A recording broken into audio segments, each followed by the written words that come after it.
Tak ada ampun, KRI Bontang cegat perahu Rohingya mundur ke India. Gelombang perahu Rohingya terus terjadi. Namun kali ini TNI Angkatan Laut bertindak tegas. Sebuah kapal kayu mengangkut pengungsi Rohingya yang dipukul mundur di perairan timur Pulau W, Sabang, Rabu 27 Desember 2023. Perahu Rohingya itu kepergok kapal perang Republik Indonesia Bontang 907 milik TNI Angkatan Laut yang tengah berpatroli. Diduga kapal yang mengangkut pengungsi Rohingya itu terindikasi praktek tindak pidana perdagangan orang Rohingya.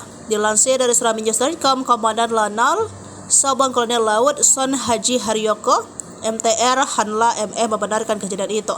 Kejadian berawal ketika KRI Bontang 907 menerima informasi dari Guskamla Koarmada 1 tentang adanya kontak kapal yang diduga merupakan kapal Rohingya. Helikopter on board di KRI Bontang 907 melaksanakan pemantauan udara dan teridentifikasi ada kapal kayu dengan nama kapal SHWE YA Danar 3. Setelah dipastikan kapal itu akhirnya dihalau hingga ke jalur Sea India.